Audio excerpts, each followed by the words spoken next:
Open banking. What is it? Explained simply with examples and benefits. You may have heard the buzzword open banking, but are unsure what it means or why it is such a big deal. Well, here at Onfido, we think it's pretty important. So in this video, we're going to explain exactly what open banking is, how it works, and why it can help you save time and money. We also look at some examples of open banking in action, from managing your finances with a budgeting app to applying for a loan with a bank. Before we get into what open banking is, let's take a look at where the term originated. The term was coined in 2015 by the UK's Competition and Markets Authority, which asked banks to allow third-party providers to access their customers' data with their consent. Now, this has become known as open banking. But what does this actually mean? Well, put simply, open banking allows third-party providers, also known as TPPs, to access a consumer's financial data through an API or application programming interface with the consumer's consent. These third parties could be fintech companies, investment platforms, account aggregation services, or any other financial service provider that isn't your traditional bank or credit union. Open banking enables these providers to offer new products and services that were impossible before because they had no access to your financial data. And this can only be done with your consent. Open banking does not mean that your bank gives away your data without your permission. You always have control over what data you share and with whom. And this is typically done through a secure login, similar to when you log into your bank's website or app. In order to access your data, TPPs must be authorized by the bank and meet certain security standards. Banks are required to implement strong security measures such as encryption and two-factor authentication to protect consumers' data from unauthorized access. User disclosure. So what makes open banking so special? Well, open banking has the potential to revolutionize the way we manage our finances. It allows us to take control of our financial data and share it with third parties in order to get better products and services. Before open banking, you had to manually enter your financial data into different systems each time you wanted to use a new product or service. This was not only time-consuming, but also led to errors and inconsistencies. Open banking eliminates this problem by allowing TPPs to securely access your financial data directly from your bank. Let's take a closer look at some of the benefits of open banking. The first benefit is increased convenience.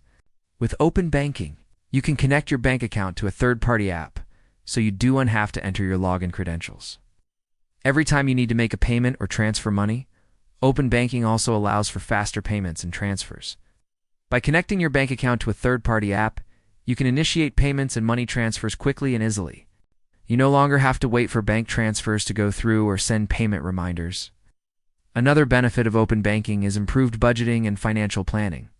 With open banking, you can connect your bank account to a budgeting app, which will automatically categorize your spending and track your progress toward your financial goals.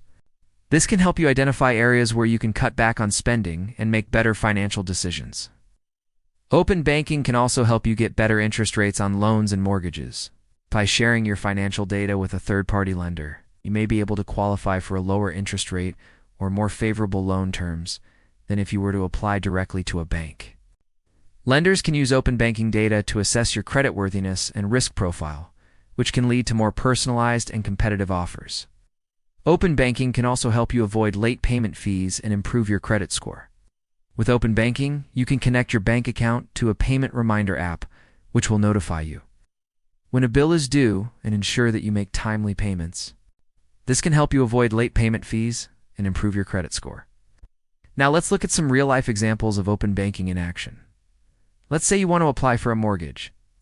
Traditionally, you would have to gather all of your financial documents, including bank statements, pay stubs, and tax returns, and submit them to a lender manually. With open banking, you can simply connect your bank account to the lender's system, and they will be able to access your financial data directly. This can speed up the application process and allow you to get a decision faster. Plus, the lender will have a more complete picture of your financial situation, which could lead to a better offer.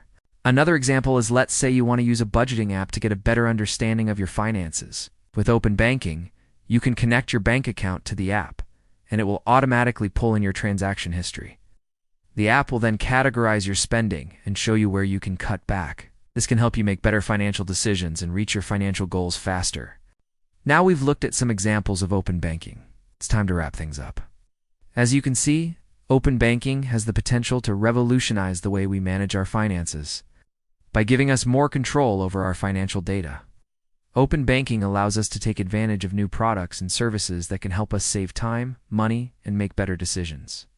If you want to learn more about open banking, check out the links in the description below. Thanks for watching.